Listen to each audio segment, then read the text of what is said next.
playing for the American League Championship. I don't believe it. It just continues. High fly ball into right field. She is gone. Oh, drives one. Right field. Did he do it? He did. Are you kidding me? Let's go.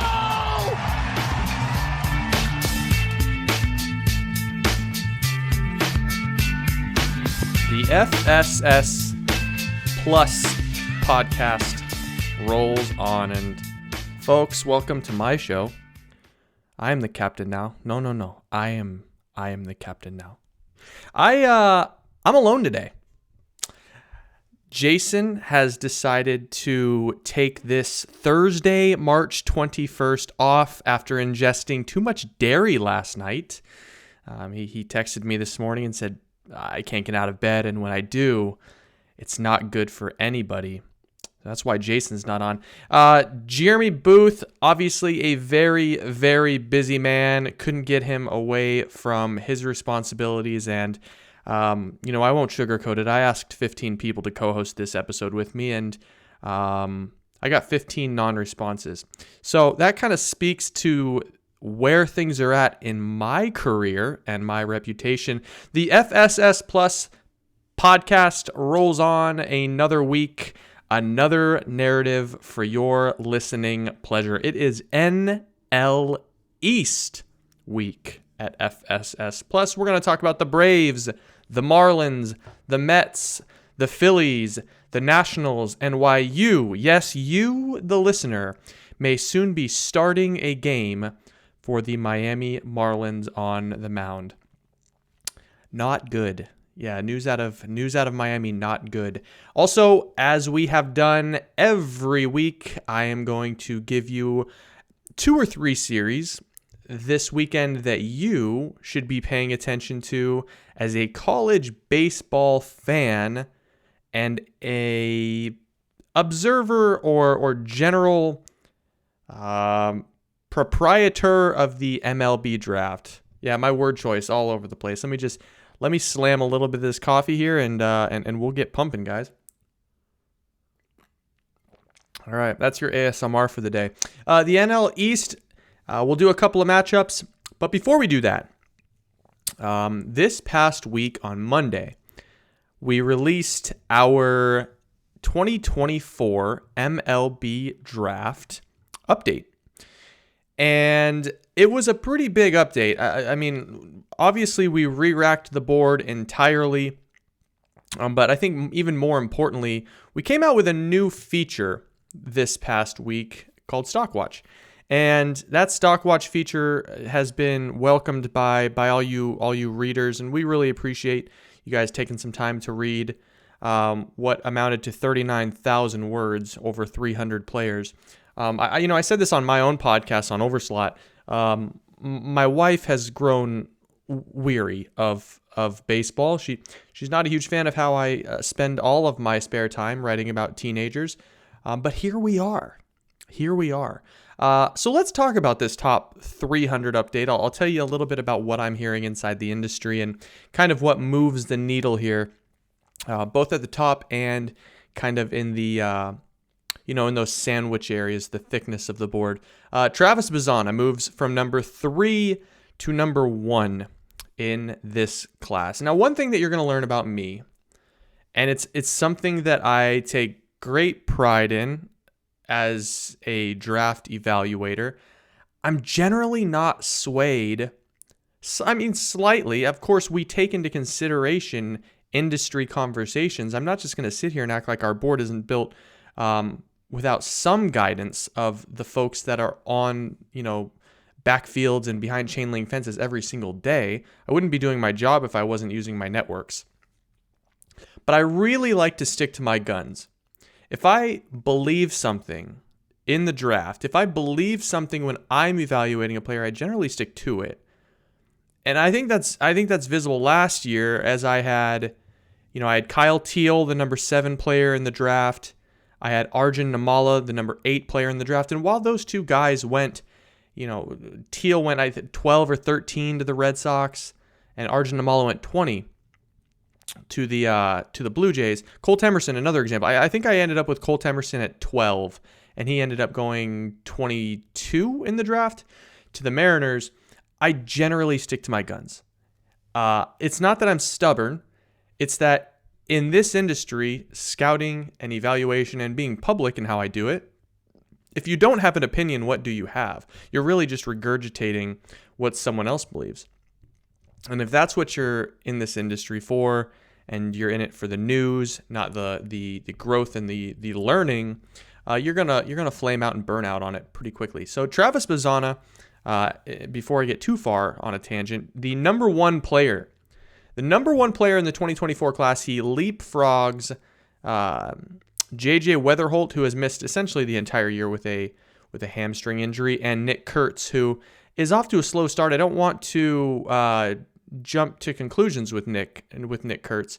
Off to a slow start and then banged up his shoulder this past week, so he falls slightly. But here's the thing with Travis Bazzana, and everyone that I've talked to, I mean, truly, this is kind of a look behind the curtain. I would say it's 70-30. Most people have Charlie Condon, the number one player in the class, and I see it. I understand why. I mean, the guy's 6'6", 220 pounds. He's playing a strong left field. He's playing center field. It looks like he could be a solid average right fielder. He's played a strong third base where he could end up playing there. For me, I've known Travis Bazzana, not, I guess, kind of personally, but I've known him as a baseball player since he was 17 years old. I've talked to Travis Bazzana at least once a year for the last 3 or 4 years. Nobody impresses me more than Travis Bazzana. He is, I think, he stands alone as the most impressive cerebral thinker in the baseball space.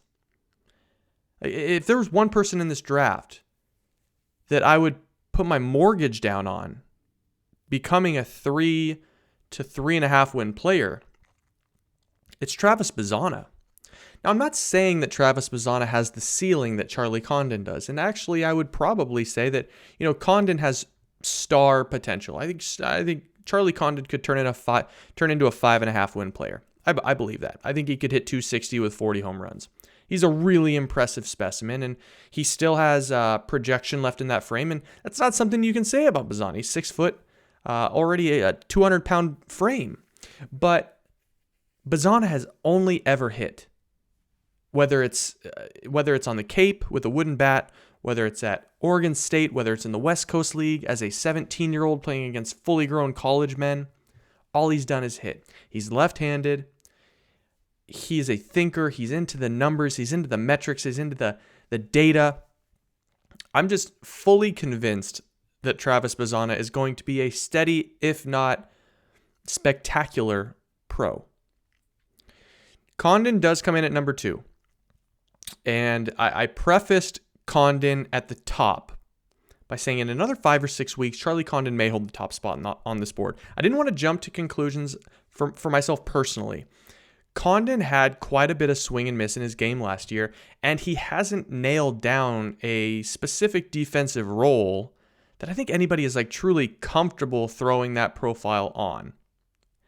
Is he going to be a 45 third baseman? Maybe. Is he going to be a 50-plus right fielder? Maybe.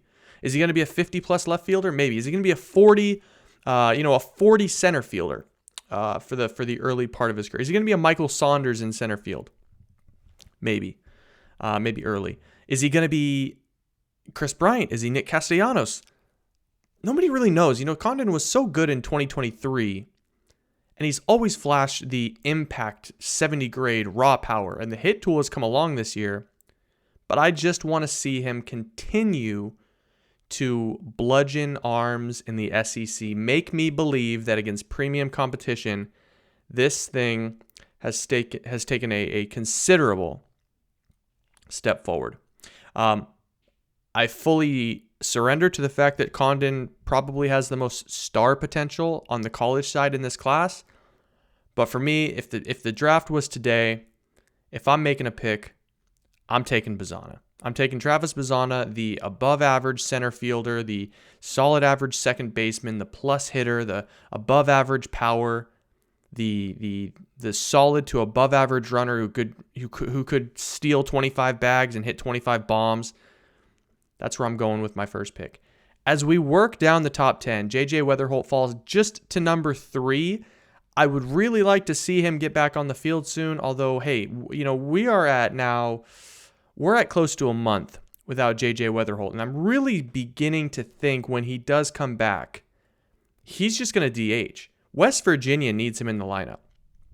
To have a shot this year, to reach their goals as a program, West Virginia needs JJ Weatherholt in the lineup. I have a hard time believing that they are being ever so patient to get him back at shortstop when the bat could play right away. So it wouldn't surprise me at this point if JJ Weatherholt doesn't play another inning in the infield this season. I mean, it really wouldn't. We're going on close to a month where he has not played a game. And we haven't heard about him coming back anytime soon from the team. So Weatherholt's at 3. I think he's got the potential to fall a couple more spots, but I do think, considering how twitchy he is and what he did in 2023 and just generally the strength of this class, I have a hard time believing JJ Weatherholt makes it out of the top 10. Braden Montgomery was 4 for me, former Future Stars guy. I like the switch-hittedness. I like the raw power. I like the tools in right field. He can run a little bit. I think he presents... The reason I went with Montgomery at 4 is I think he presents a bigger and better crayon box of tools than a lot of the other guys that you'll find in the top 10. And because of that dynamic ability, I'm bullish on the hit tool and the power taking a step forward. I wanted Braden Montgomery to be number 4 in this class. Jack Caglione, all of his metrics have improved this year, but he's still chasing at a pretty high rate. Still don't think he's an arm, despite having a very good start to the year from the left side. I still think that he's going to be what will amount to an average defensive first baseman with elite power upside. You've heard the Matt Olson comparisons. I don't think it's out of the question. But Caglione is probably never going to provide exorbitant value either on the base paths or with the glove. And I personally don't know if Caglione is even going to end up being even an above average hitter with his approach. I think it's probably an average hit tool with 70 grade power, and that's pretty much where the value of his profile ends up. But at the end of the day, what I just described is a 265 hitter with 40 home run power. And you get that at 5, you're stoked. Connor Griffin comes in at number 6. I'm buying the tools here.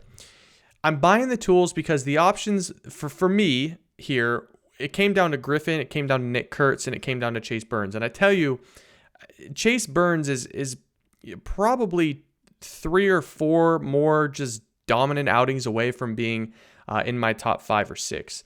He could go really, really early. But Connor Griffin is the ceiling play, right? He's the high volatility. He's the guy that is going to provide a ton of value at shortstop or in center field. He's going to flash plus raw power. He's going to flash a plus throwing arm. He's going to show plus speed. And you hope that the hit tool for Griffin, who is running like an 800 on-base percentage in Mississippi, mind you, you just hope that the hit tool is strong enough to allow those tools to stand out. So he hasn't done anything to dissuade me away from the player in the top 10 of this class, and I have a hard time believing that he makes it too far in this draft. I just think in a draft lacking the tools that it lacks, Griffin stands out for the 5 tools. I had Nick Kurtz 7. I didn't feel like I felt it was a little too early to ding him entirely and put him behind a pitcher. I still think this guy is a really, a number 3 hitter at the big league level, Jim Thome-esque, left, 6'5", 240. He's still putting together good swings. He's still not chasing outside of the zone. And when he does find the barrel, it's just as loud as it's ever been. But with Kurtz, the thing is the contact quality hasn't been there. There's been a lot of weak fly balls, a little late to left field or on the infield, and I think that'll clean itself up once he gets back. Expected back probably around Easter. So Nick Kurtz, number 7 in this class. And then you get to the college pitchers. Chase Burns has been one of the most impressive college pitchers that we've seen in some time. He's been just as good as Paul Skeens to this point in the season. Mostly a 2-pitch guy for the time being. I would like to see whether or not he's going to bring that changeup out much at all in ACC play, but he is looking more and more like a guy that teams would be plenty comfortable selecting in the top 5. Hagen Smith, he's been every bit as good as Chase Burns if you eliminate that first start, and his handedness might ultimately push him over the edge for teams trying to decide between Smith and Burns. Smith particularly still showing fringy control of the baseball. I'd like to see him really put together a few starts where he's keeping that pitch count low, where he's not walking batters, and he's slicing and dicing up the competition. And then I have Seaver King 10, and I'll tell you, like I said, there are teams that will always model athleticism and dynamic ability at the top of any class. Wouldn't surprise me at all if Seaver King jumped all of these cats. I mean, jumped over Jack Caglione. Jumped over Braden Montgomery. I could see a scenario where Seaver King is the 3rd or 4th player off the board. It wouldn't surprise me in the least bit. And then as we look at this board, as we kind of jump into some guys that really stand out, guys that jumped up a lot, in the same vein as Seaver King, Kalen Culpepper, the shortstop over at Kansas State, jumped 23 spots to number 19 in this class. I just think, you look at the player, you look at the tools. I mean, it's a huge arm. It's bat speed, it's range, it's athleticism and physicality up the middle. He may not have the loudest slash line right now, but I do believe Kalen Culpepper is going to go early for a team looking for something like what the Astros had last year with Bryce Matthews. Like, yeah, it wasn't the loudest performance anybody has ever seen on the baseball field, but if it clicks, then he's going to be a really, really impressive player that not a lot of players can match. We're talking about maybe a Kike Hernandez type 2.5, 3-win player at the next level. William Schmidt jumps up 28 spots from 53 to 25, looking every bit that of a first-round high school arm. Billy Amick jumps 35 spots from 52 up to 27.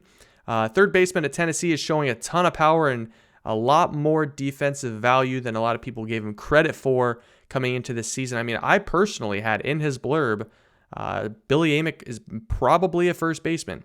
Since, I've since changed the scouting report, I think he has a much better chance to play third base. Better chance than guys like Jacob Berry, Tyler Locklear, and Tommy White had when they were coming out of college. So he's been impressive. Still think it's a little bit of a grooved swing. I don't know whether Amick is going to be necessarily a decorated hitter at the next level.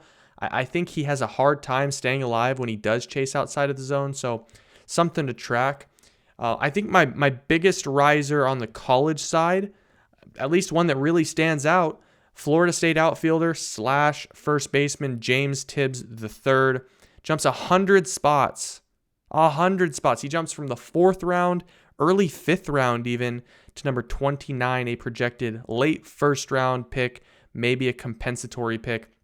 Listen, in terms of metrics, James Tibbs has been, if not the best player in the country, one of the best. It's like a 92% in-zone contact rate. It's like a 78% out-of-zone contact rate. The barrels are aplenty. The peak exit velos are enormous. I think teams will probably want the reassurance that he is capable of playing the outfield, which I have it in my blurb. Like, I think he's a left fielder. I don't think he's got a ton of range. He's a really thick, sturdy built kid. I don't think he's going to cover a lot of space, but he does have an above average throwing arm. So if you put him in the right position, he could end up being a pretty good player. I comped him to Seth Smith, formerly of the Rockies and of the Mariners. I think there's a little bit of that in this profile, and Seth Smith was a tremendous player. You get that at the end of the first round, you're pretty stoked. I do have Dallas Baptist righty Ryan Johnson up 66 spots from 97? I can't do the math. He's up 66 spots to number 31 in the class. Dude had a dead zone fastball last year, and although it was up to 99, it was hit around. It was all slider all the time for Johnson, and this year he's throwing absolute torpedo death bomb fastballs, 96 to 98, touching 99 with incredible sink. Incredible sink. I mean, just boring in on dudes. And the slider hasn't taken a step back whatsoever. I think Ryan Johnson looks every bit that of a big league starting pitcher and probably a low number 3 at the next level. Also not walking anybody. So Ryan Johnson up into the first round range. Some high schoolers took a big jump in this class as well. I think teams are searching for dynamic athleticism, up the middle traits, tools. They want someone that might have a high volatility level, but could develop into a full-time Role 5, Role 6 guy.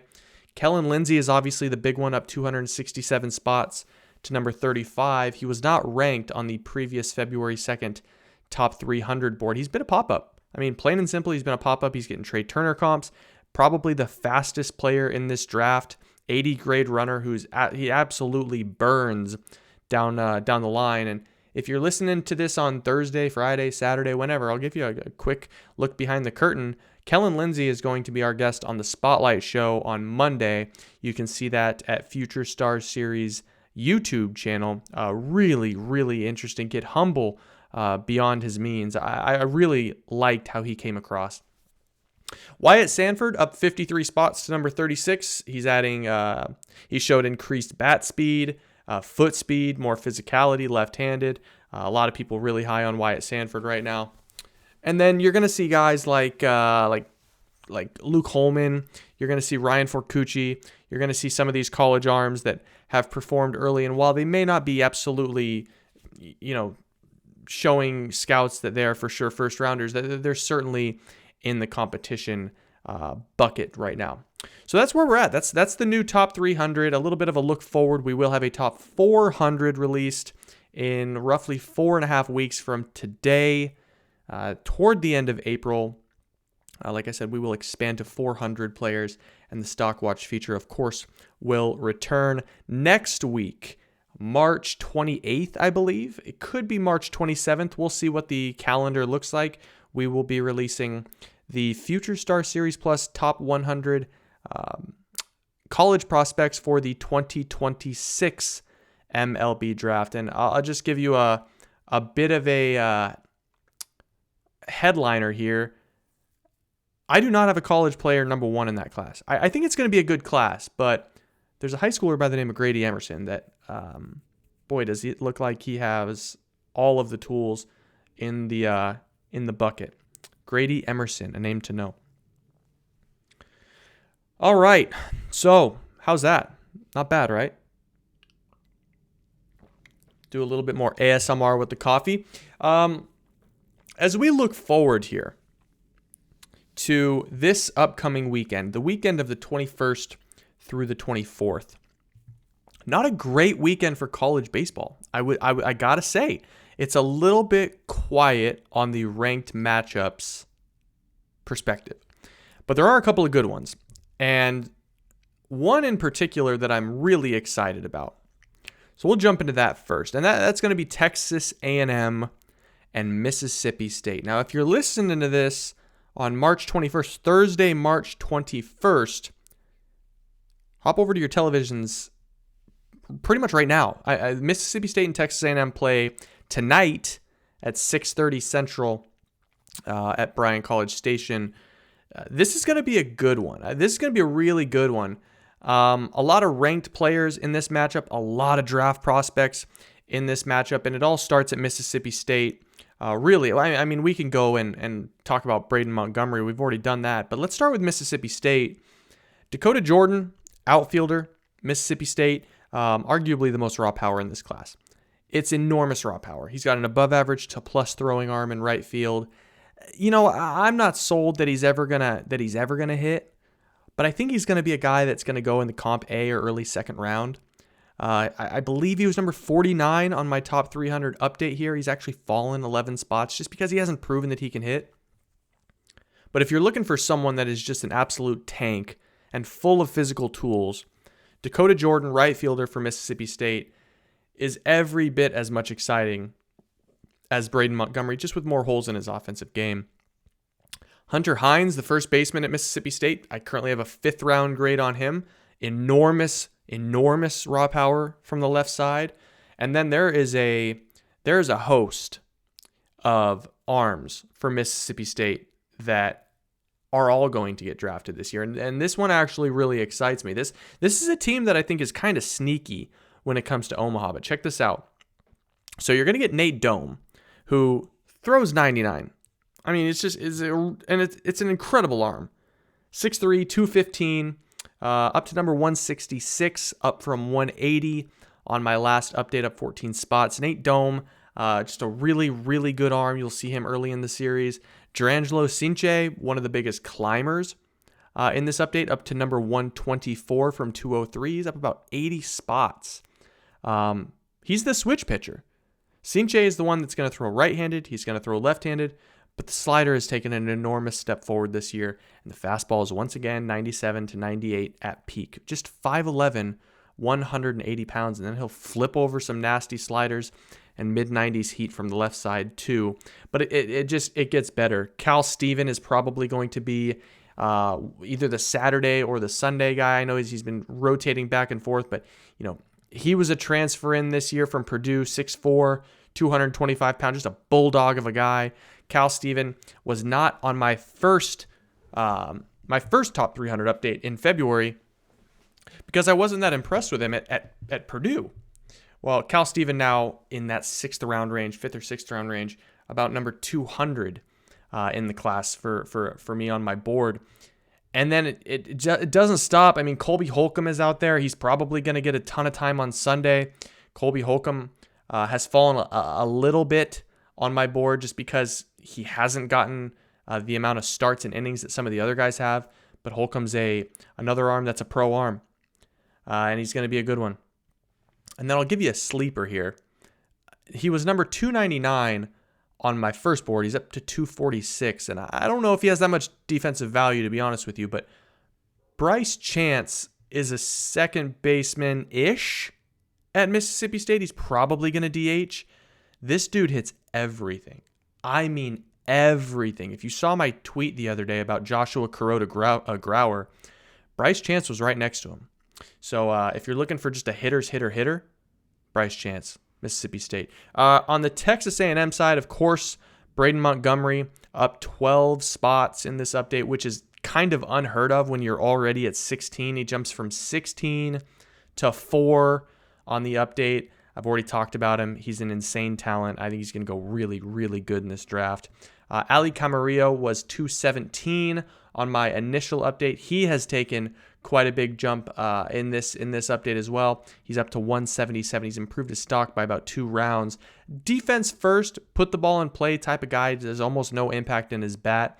But he is a steady Eddie defender with a little bit of projection left in that 6'1", 172-pound frame. There's a couple of arms at A&M as well that I really like. Chris Cortez will likely start on Sunday for the Aggies, and Troy Wansing will also probably get some considerable time this weekend. But the guy that I want to bring to your attention, and I talked about him a bit last week, is Ryan Prager. Wasn't on my original top 300. He's up to number 142, a potential 4th or 5th round lefty with a pitch design chart that you would look for in the pros. Gotta improve the strike quality, but he's a guy with an up arrow next to his name, and before last week had some teams turning him in with 2nd or 3rd round grades. So that's a big one to keep track of. Texas A&M, Mississippi State. That was something like 9 or 10 pro prospects for the 2024 draft alone. So make sure to take that in. The other game that I'm watching this week is going to be Alabama and Auburn. And again, this series will start tonight in Auburn, Alabama at 6 o'clock local time. Auburn and Alabama, we talked about Alabama a little bit last week. Ben Hess, their Friday guy, number 34 on my board, potentially a top 15 pick if he slams through the SEC. He's been really good. Pierce George is a right-handed reliever at Alabama, 6'7", up to 102 miles an hour this year. He's borderline in my top 100. But then they've got a lot of hitters out there at Alabama too. Ian Petritz who's a third rounder on my board. Gage Miller, who isn't currently on my board, but has been one of the best players in the country this year. Just not a lot of physical tools with Gage Miller. Guys to watch there. Guys to watch. Alabama's got a really good team, and if you look at 2025 and 2026, they're pretty loaded out there too. But Auburn is a little bit less stacked, but there's one player in particular that I think you should keep an eye on, and that's outfielder Chris Stanfield. Stanfield jumped a ton. He jumped from number 311 to 84th on my recent top 300. Second or third round pick, twitchy, explosive, outfield, can go and get it, can play center field. Chris Stanfield would be a guy that I would watch closely. He's got some of those traits that sneak up into the first round and could be a sneaky play for teams looking to capitalize on what is essentially a down year in up the middle dynamic impact type of players. Chris Stanfield with Auburn, also Chase Alsop, their Friday night guy, 6'2", 213, up to 99 miles an hour. Can't go wrong there. So that's where I'm at, guys. Arkansas and Auburn. Did I say Alabama to start this thing off? Wonderful. Absolutely knocked that out of the park. Well, if you want to watch Alabama, it's going to be on another channel. Arkansas brings Hagen Smith, Peyton Stovall, Brady Tiger, Mason Molina, Jared Spraglott, Hudson White, and a whole host of hogs in to face Auburn. I'm not even going to cut it out. This is what happens when teams in the same region all decide to have the same amount of characters in their school name that doesn't actually have the name of their state in it, and they all start with an A. I don't feel bad at all. So that's the T. All right, guys. Let's do this. The NL East. I know that's what you guys have been waiting for here. The NL East is, I would call it a competitive division. I think the Braves are the standout team in this one. But, the Mets have so much money on that payroll, it's hard to ever dismiss them. The Phillies are, for my money, one of the best teams in baseball built for October. And while they might only win 88 games, they'll get into the playoffs and they'll make a little bit of noise. And then there is the Miami Marlins. So let's start this thing off by talking about the Atlanta Braves. What kind of offseason did the Atlanta Braves have? Well, it was good, not great, but when you're already great, does it really, really matter? Does it really, really matter? Acquiring Chris Sale is such a championship move. It's such a championship move, and they didn't give up next to anything to get him. You add that to a rotation, if his body can withstand the rigors of Major League Baseball again, Atlanta's going to have one of the best rotations in baseball.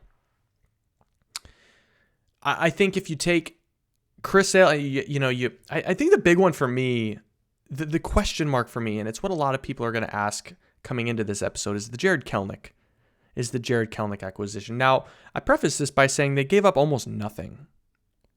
You take on the contracts of Marco Gonzalez to acquire Jared Kelenic. You do surrender Cole Phillips, who is now on his second Tommy John surgery. He has not pitched. He has not thrown a professional pitch. He was drafted in, I think, 2022. And you give up Jackson Kowar.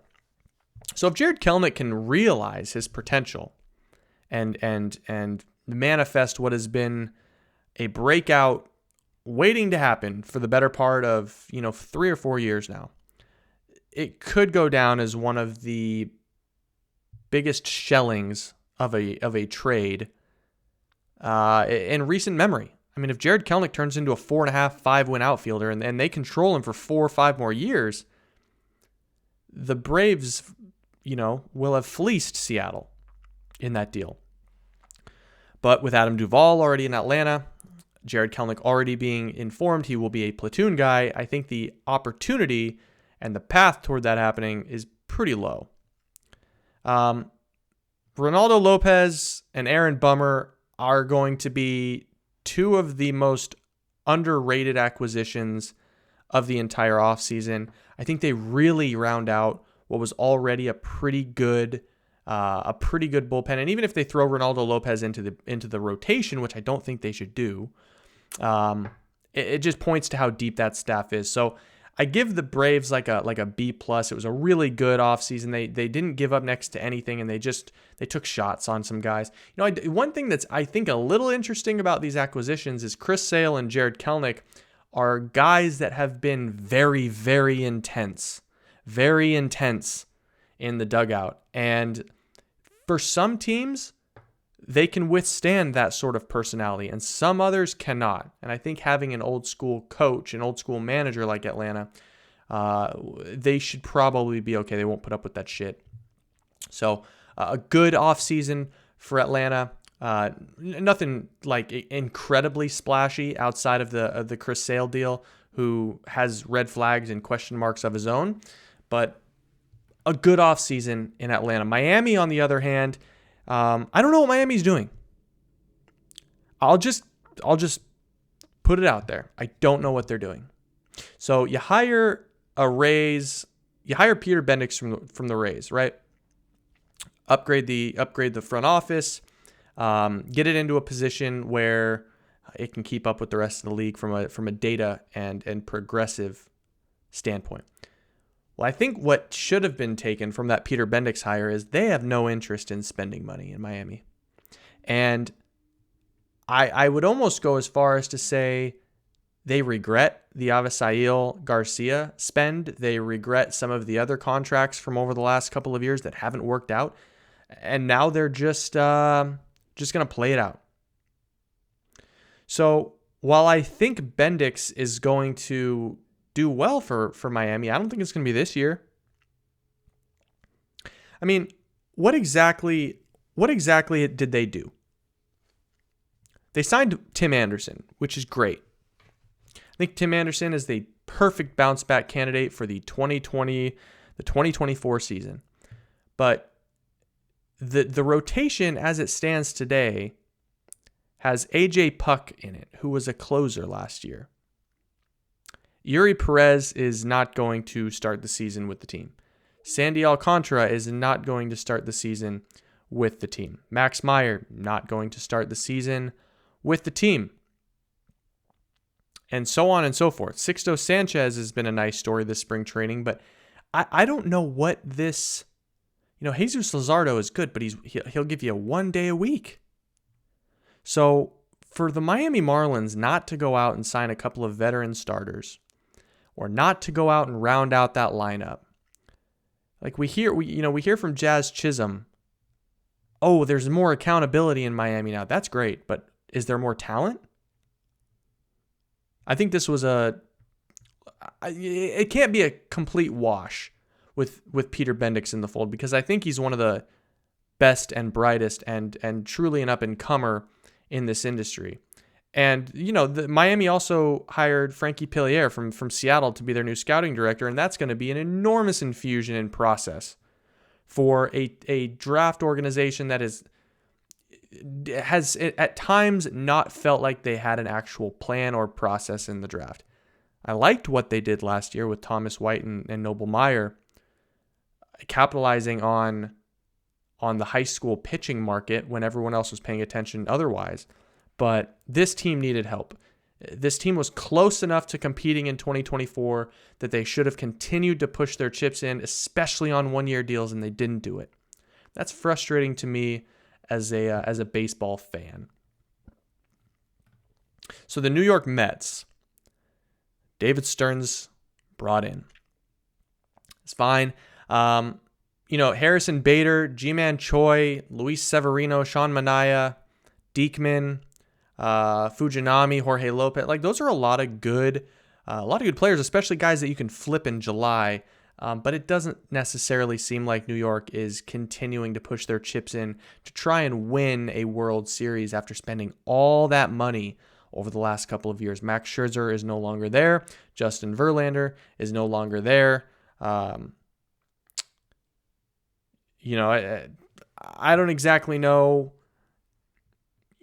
I'm trying, I'm trying to think of the name of their pitcher that's injured right now. Kodai Senga. I couldn't find it. Senga's going to be, nobody knows when Senga's going to pitch again. So with Verlander gone, Scherzer gone, Senga, a gigantic question mark even for the entire season, I would say. And Severino coming off what has been some up and down years in pinstripes. It's hard to imagine that the Mets are going to be better than they were last year. And with Pete Alonso in his contract year, I think there's just a lot up in the air for the Mets right now, especially as it pertains to their finances. So David Stearns inherited an organization that needs to be rebuilt from the farm up, from the player development side up. And the biggest thing that I would be looking at with the Mets this season that I'd be excited about was you're probably finally going to get a better look at some of these young players. Like the fact that they are finally giving Brett Beatty a shot to prove himself is going to be good for that organization. So it's probably a bridge year for the Mets. It was a fine. I mean, I'd give it like a C-. Like it was a fine offseason. Nothing splashy, nothing bad, nothing necessarily good. But probably a 78 win team, the New York Mets. Now the Phillies, on the other hand, I like what the Phillies did. I mean, you get a homegrown dude by retaining Aaron Nola. You get a homegrown dude by extending Zach Wheeler. Now that's $300 million, don't get me wrong. And that's probably not going to age well 3 or 4 years from now. But if the Phillies want to win a World Series, they're going to have to do it with Aaron Nola and Zach Wheeler. And that's probably going to come, if it's going to come, in the next 3 seasons. Bryce Harper's not getting any younger. The core around Bryce Harper isn't necessarily getting much younger either. This is a team built to win a World Series now. And I think while 2029 and 2030, 2028, 2029, 2030 may not be good years in Philadelphia, I think people would agree with that. You're going to have a lot of old contracts in Philadelphia in 29 and 30. I think they're doing the right thing by going for it while they can. So kudos to Dombrowski. No splashy moves outside of that, but they did what they needed to do. And finally, if you ask me, with what the Washington Nationals have done with Steven Strasburg, that is a mark over the organization right now that really needs to come to an end. Because it's a terrible look for an organization that is treating a homegrown guy who just wants to retire into the sunset. They're treating him like crap. And I know there's 2 sides of the story, but just let the guy walk. Pay him the contract that you signed him up for and let him walk. But the thing with the Nationals is you're looking at 2025. And it's hard not to be incredibly excited about the Washington Nationals with Dylan Cruz and James Wood and Brady House and all of these prospects that are set to arrive, if not this year, early next year. Joey Gallo, Nick Senzel, Eddie Rosario, Jesse Winker, all fine lottery tickets. They could turn into something that you can move at the deadline, or if they all click at the same time and you bring up James Wood and Dylan Cruz early this season, maybe you've got a team that's a little bit better than people expected, though I do think they're short on the pitching that would be necessary to actually compete in this division. This all points to 2025 for me, and I think you try and fix Jesse Winker and flip him for something. You try and fix Joey Gallo or get what Joey Gallo is and flip him at the deadline to a contender. And maybe you strike lightning in a bottle with Nick Senzel, who has always been toolsy, but he just seems to get dinged up and hurt a little bit. So that's where things are at there. So my prediction, I'll get to my prediction in a minute, but let's talk about the one player in this division that can make the biggest difference, that can as my friend Colby Patnode says, that can seesaw the division. The one guy that can put a team on his back and just change the outcome of the division entirely. For me, I think it's Trea Turner.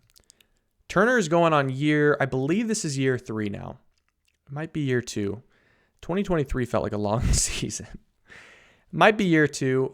Trea Turner is the type of guy that if he can get hot for an entire season and hit 350, steal 35 bags, hit 20 bombs, and play a good shortstop in Philadelphia, he's the type of guy that can set the table for a Schwarber, for a Harper, for a Castellanos, for guys that lead a team to scoring 5.5 runs a game.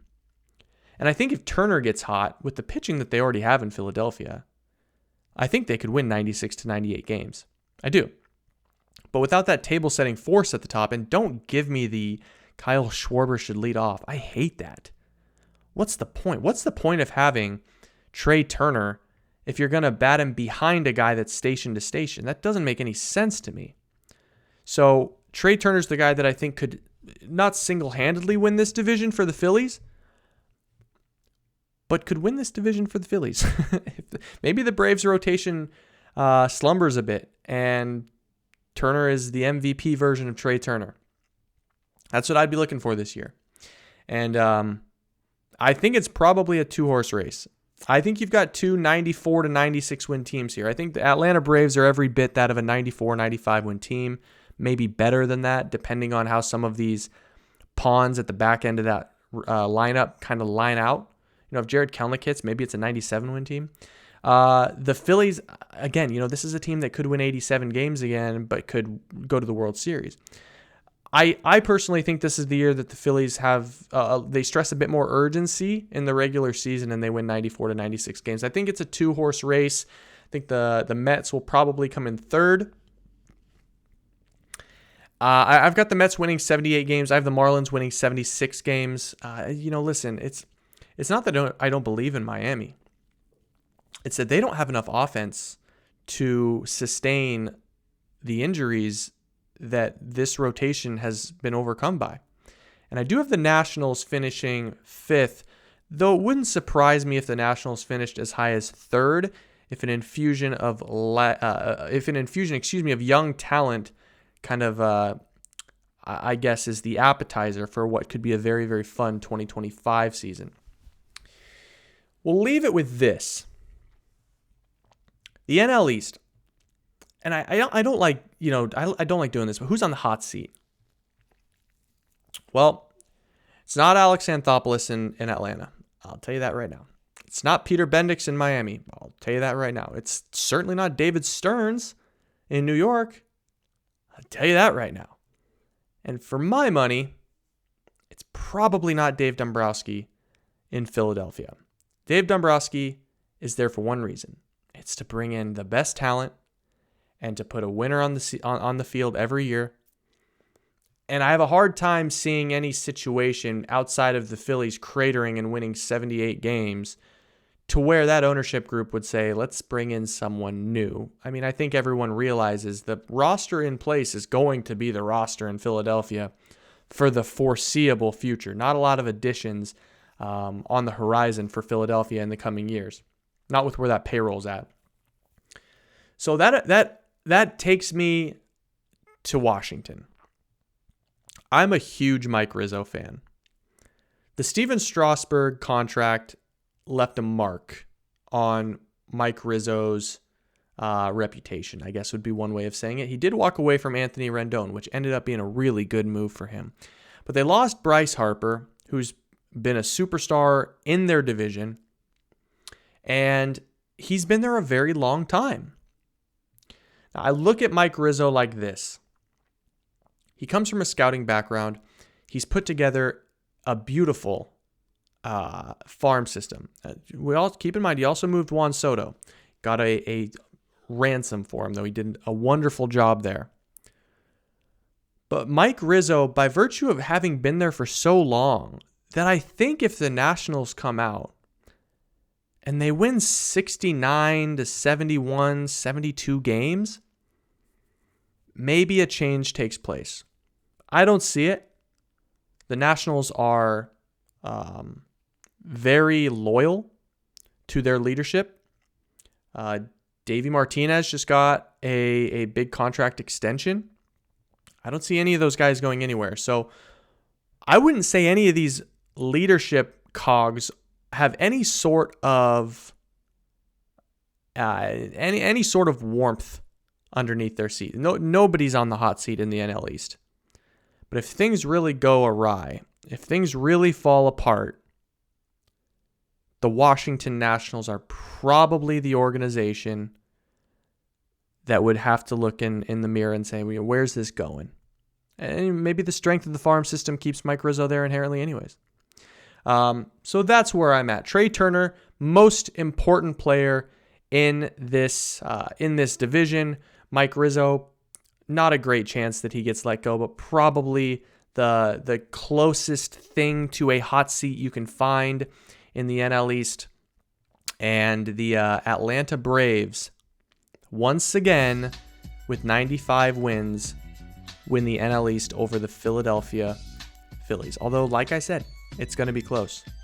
That'll do it. Another episode of the Lonely FSS Plus podcast. I hope you enjoyed this ASMR version of my diary journal in the baseball industry. Until next time, see ya. So just chill till the next episode.